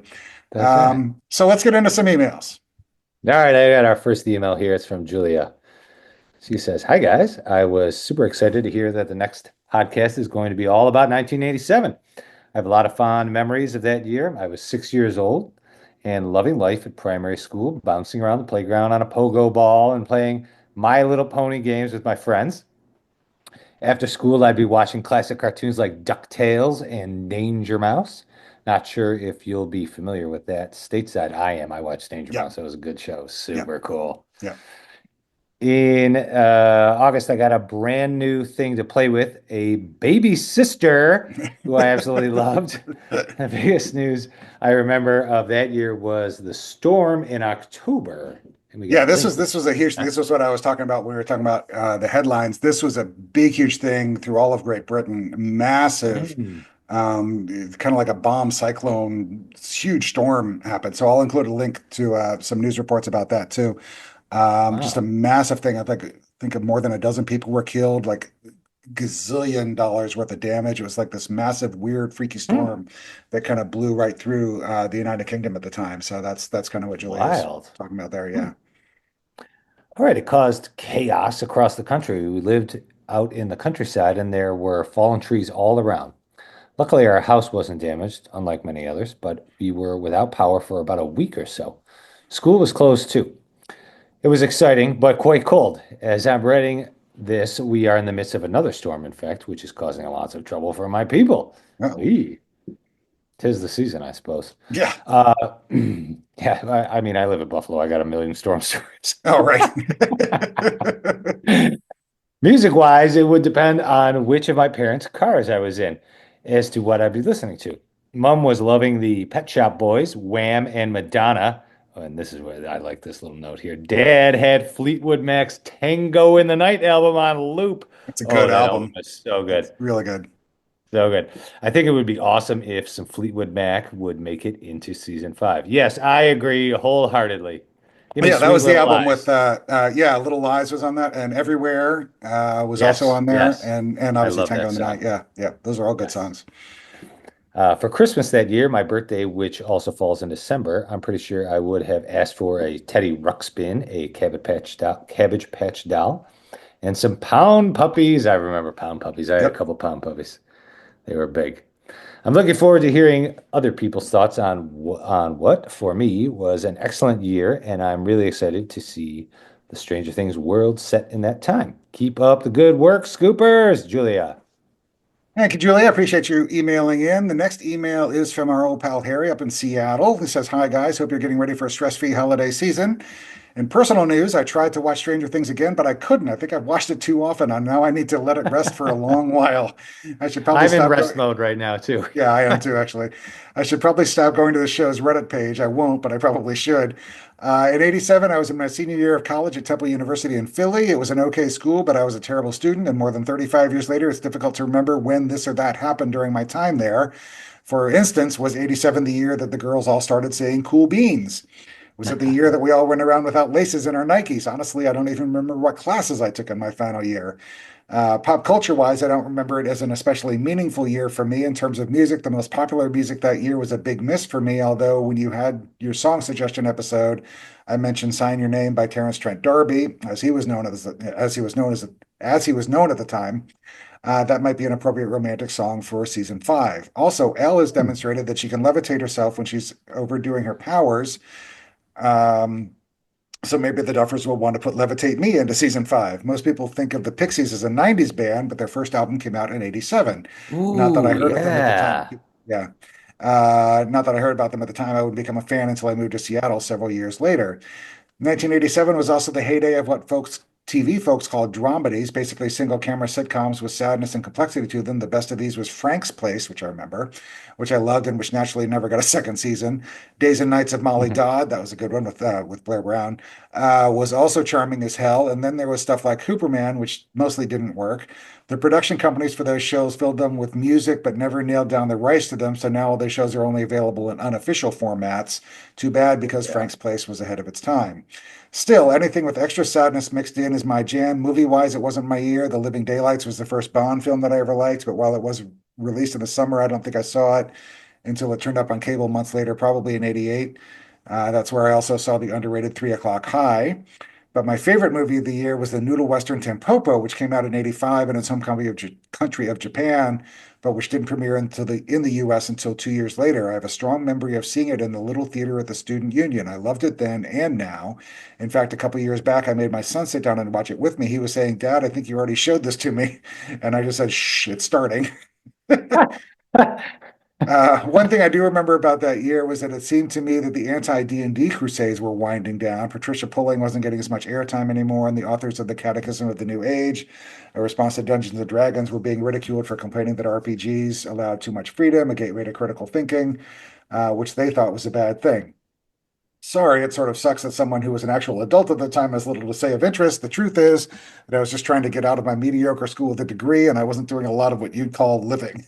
Best wishes and happy holidays, Harry in Seattle. Thank you, Harry. I appreciate you writing in, and happy holidays to you too. I appreciate that. There's a lot of good memories and stuff in there. A lot of things, off the wall things that we hadn't really thought about. And 3 O'Clock High and stuff. So good stuff. So before we get to the next email, I think Casey's here. The hits from coast to coast. American Top 40s heard in the 50 states and around the world every week on great radio stations like Best Music WITZ, Jasper, Indiana, WQXB, B100, Grenada, Mississippi, WHYT, Power 96 FM, Detroit, and Radio Dubai, United Arab Emirates. Here's the 5-man band who have taken their name from their home continent. From Sweden, here's Europe with their third Top 40 hit here in the USA, Carrie. When lights go down, I see no reason for you to cry. We've been through this before in every time. Also, just a classic underrated song. And it's kind of funny. We're playing that clip from Casey. As much as I listened to American Top 40, he never, well, I'm sure he said it, I never heard him mention the radio station that I was listening to it on. I kept waiting every week for him to go, it's heard on great radio stations like radio station in Virginia Beach, Virginia, or Norfolk, Virginia, or wherever it was. So it's just kind of funny. Never heard it, but that's okay. So, okay. The emails roll on. All right, next one is from Ellie. Hey, Collin and Doug, how are you? I'm great. I've got a cold, she says. I've had a very busy past month, and I haven't had time to do any research about fall of 87, but I can't wait to hear what everyone else sends in and what you yourselves remember. My month has been full of end of term tests and drum roll. Actually, I have a drum roll. We could play the drum roll if I can get my stupid soundboard to work. There it is. Drum roll. A French exam. I don't know. I don't know if you really do these sorts of language exams in the US, but here they're a very big deal. Everyone does the English exams here and gets a lower and a proficiency exam, level B2 and C2. And then you have certificates that help you get jobs later on. I have both a lower and a proficiency certificate and a B1 certificate in French. Now I've done the B2 exam in French, so I'll hopefully be getting a certificate soon. This is all going way over my head. Let me check. I'm proud of her for whatever she's doing. It sounds good. Hell of a job, Ellie. Right? Mwah, magnifique. Is that French? That is French. Okay. C'est magnifique. There you go. Zut alors. I took Spanish. Yeah. That's all.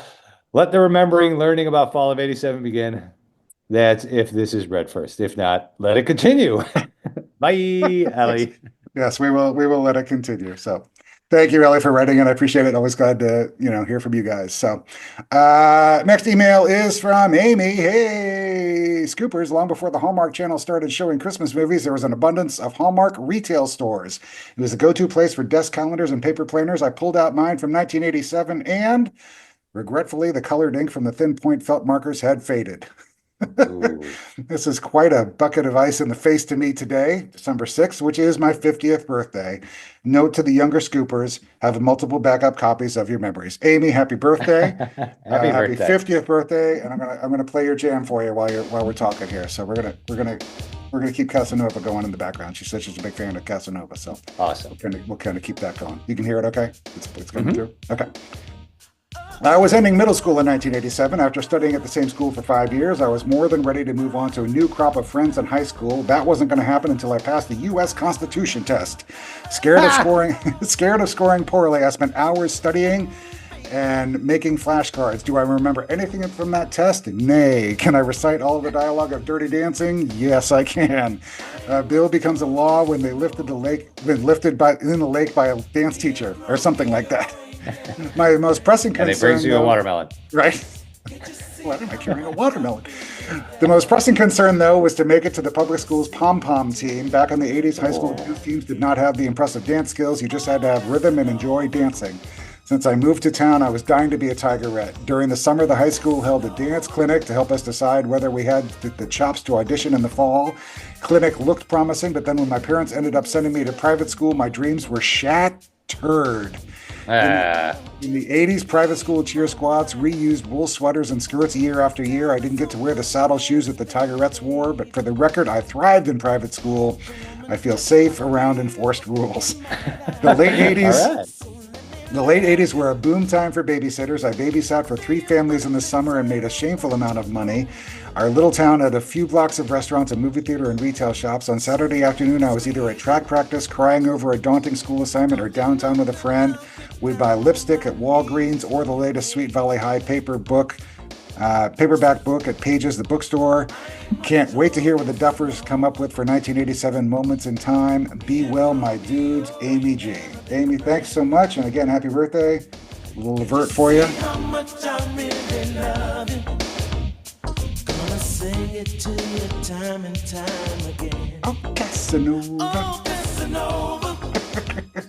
Yeah, we could keep that going all day. But we have to get back to Casey.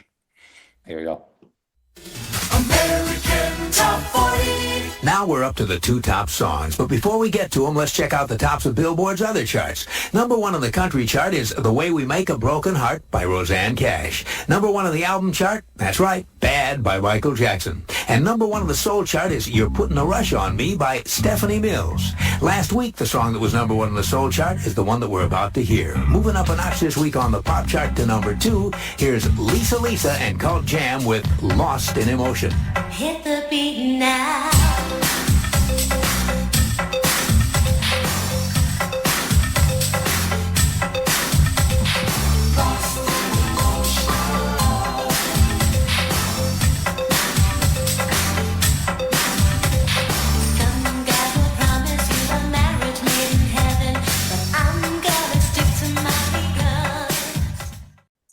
song. I actually like that. And then their other song, All Cried Out, was a good song too. That was kind of the weepy, All cried out over you. It's also a really good song. Oh, So, yeah. Okay, last email about 80 stuff, and we will bring this thing home. All right, this one's from Sissy. Hi, Colin and Doug. I'm not really a country music fan, but I have always related to the song 19 Something by Mark Wills. It describes my childhood and teenage years perfectly in so many ways. I was a child of the 70s and teenager young adult in the 80s. In the fall of 87, I was in college. The big news story I remember from that time was October 19th, 1987, Black Friday. She talked about in the stock market crash where the Dow dropped 22.6% in one day. I have no recollection of this. I only know that from Wolf of Wall Street, by the way. Yeah. Black Monday was just seriously, I Googled fall 1987 and the first 6 stories were Black Monday. Yeah, that's crazy. Wow. Aretha Franklin was the first woman to be inducted into the Rock and Roll Hall of Fame in 1987. That's right. Super cool. So Sissy's got a nice list of cool stuff she remembered for movies. Just remember, The Lost Boys came out on July 31st. I still have the cassette tape of the soundtrack, of course. Wow, that's cool. The Princess Bride with Carrie Elways as Westley. Very different character from Mayor Larry Klein. That is true. True. That is true. Can't Buy Me Love. Good Morning Vietnam. 3 Men and a Baby. I remember that one big time. Yep. That was a good one. And honorable mention to one of my favorite mentions in the emails. Yeah. Sure, why not? Because it's my favorite from 87. All right, drum roll. Adventures in Babysitting from June of 87, starring the most beautiful woman in the history of humankind. Oh, really? You got a thing for Elizabeth Shue, huh? Oh, yeah. I love Elizabeth Shue. Nice. I mean, it's the attraction is rooted in the opening of Adventures in Babysitting. Oh, I thought you were going to say the attraction is mutual. Oh, no. But yes, I could see that. Yes. He's got higher standards than my bald ass. Right. No, man. Oh, my God. We watched so much Adventures in Babysitting.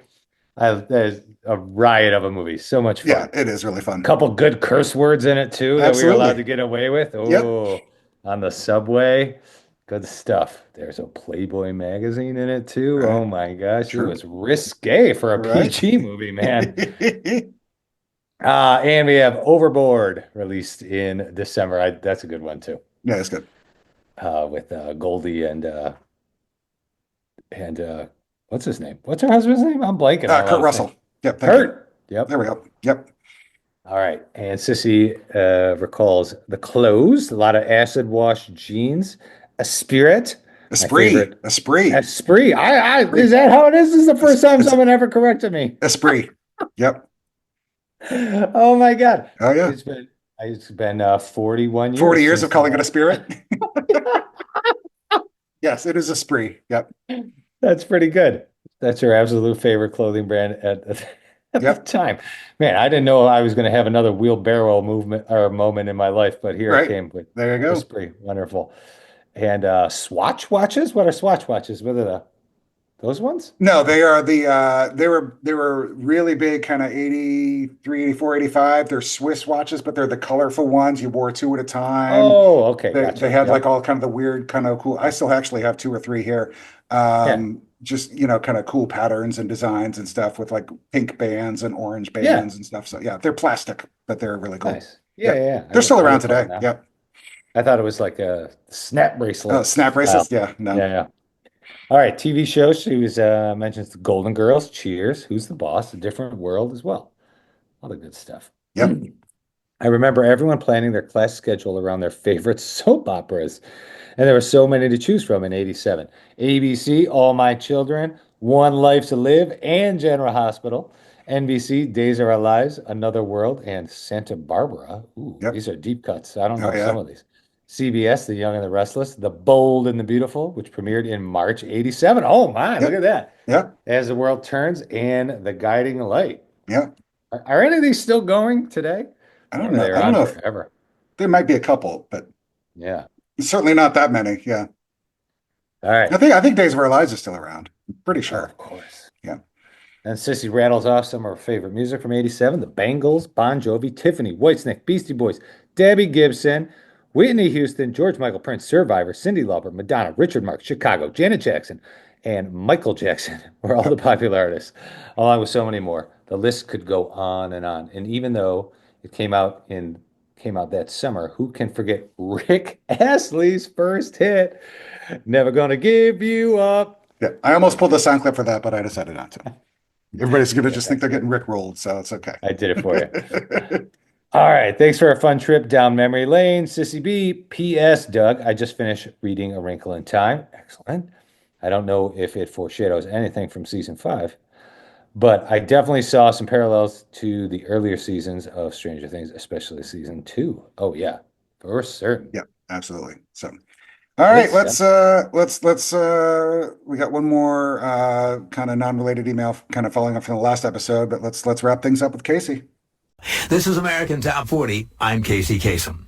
Well, now we're up to the new #1 song by the band whose singer became so ill 3 years ago he thought he'd never sing again. He's 38-year-old David Coverdale, leader of the English band Whitesnake. His story dates back to '84. Dave was having a lot of trouble then, trouble with his band, with his management, and to top it off, he went into the studio to work on Whitesnake's next album, and he couldn't sing. He told writer Dana Darzan, "I sounded desperately nasal. I was very, very ill." At first, the doctors told Dave it was just a cold, but then specialists diagnosed the problem as a serious sinus infection with an abscess. No mere cold. It required surgery. And then Dave was sidelined for 6 months. Dave says, "It was the worst year of my life. It was a miserable time. I got very little support. I learned who my friends were." Unquote. Finally, the day came that Dave Coverdale dreaded and anticipated. The day he tried to sing again. Would his voice still be there? Well, it was, but not like before. He had to practice, get back that power and range. It was almost a year after his surgery that Dave returned to the studio to record a new Whitesnake album. Even after finishing it, he still wasn't too confident. He says, "I wanted to throw the album away last September, but I like it now. Not because it's top 10, but because of the feedback. Fans don't know all that went on. They just hear the music." End of quote. Well, the man who lost his voice for a year, not knowing whether he'd ever sing again, is now singing stronger than ever as he sings his first top 40 hit that has now gone all the way to the top. The new #1 song in the land is by Dave Coverdale's Whitesnake. Here I Go Again.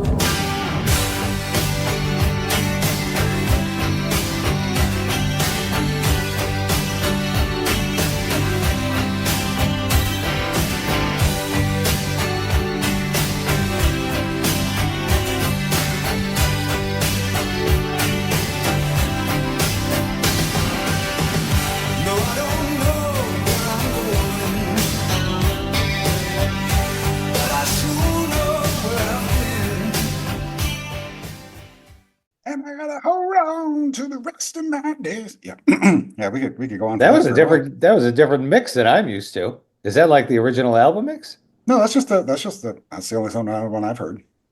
Wow. Yeah. That is wild. We got to talk about this after the show. Okay. That just blew my mind. Well, now I'm curious. The mix that I'm used to is totally different. Maybe it's like from the Monsters of Rock album or something like that. I don't know. It could be. Yeah, it could be like a Guitar Hero version or something, or maybe you're thinking of what's the other song? Well, it's still Whitesnake. It's still David Coverdale. This is not some like cover I'm taking. It's just like a different mix. It's very odd. Yeah. Interesting. Well, now you're making me all curious. I'm gonna pull up Spotify while we're talking about this. So, okay, last email. You can handle that, and then I'm gonna look up Whitesnake. All right, cool. Last email is from Sophie. Sophie writes in, episode thoughts. 1976 is the first year I was aware of 2, but I was 3. The bicentennial was everywhere, and I had a great 4th of July outfit. I am also excited by Kamazats. I see a lot of connections between Charles Wallace, this is all Wrinkle in Time stuff, by the way. Yep. Charles Wallace being trapped and Meg saving him with her righteous love that broke through her anger. I wish I could have seen a young Winona Ryder playing Meg. That's interesting. On to Lucas. I grew up basically in Stranger Things time in small towns like this. One of my classmates was the only African-American young man in our class, and it does make me wonder about how Stranger Things is dealing with this experience. Oddly enough, he was a mathlete and a basketball player, and he had a nerdy little sister. He also had a pretty red-headed girlfriend. Her family was not enamored of the interracial aspect, but he was very popular. Anyways, this makes me think about him and that experience.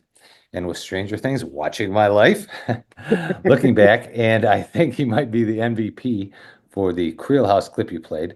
That was some good acting. Thanks from Sophie. Yeah, thank you, Sophie. I appreciate it. Yeah, so I'm not going to play. There are a couple different. There's a radio mix, and then there was like the original version. So I don't know. I don't know. You may also. You're not confusing it with Still of the Night, are you? Because that was no. I definitely I know the right song. Okay, but yeah, we can play with that a little bit after. So, but that's a wrap for this episode. I'm Casey Kasem. Join me next week, and again we'll count down the 40 most popular songs in the USA. Till then, keep your feet in the ground and keep reaching for the stars. Thank you, Casey, for joining us. That was fun. I love it. It was just thank you. That was like beacon of the '80s for me. It's like if anything could transport me back then. I still listen to it. iHeartRadio plays them all day long, like old from the '70s and '80s. Casey, oh yeah, American I listen to them all the time. So, okay, so that is the wrap, folks. Thank you for bearing with us on what is now the officially longest episode in the podcast history. So hopefully you're still with us, and this will hold you over until January. We will be back on January 9th in the new year, and we will start the year of Stranger Things Return, Doug and I, with looking back at our superlatives list from seasons 1 through 4. So, Doug, you and I will go back and look through the entire run of the show so far. We will pick our overall winners for MVP, for best line, for most spirited, and most strangest thing.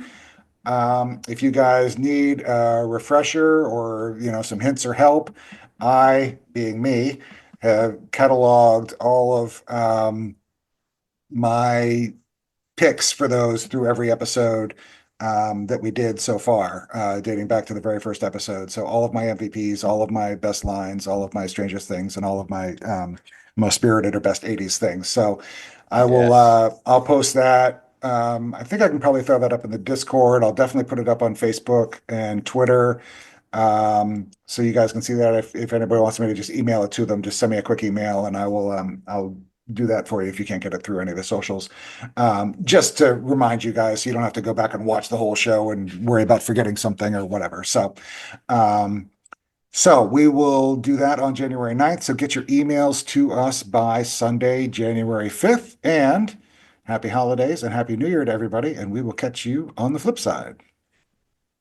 And remember, if you want to get in touch with the show, email scoopsahoypod@gmail.com. Check us out on Twitter, Facebook, and Discord. And please remember to leave a rating, or better yet, a review on iTunes.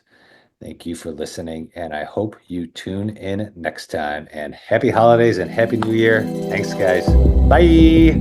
Bye.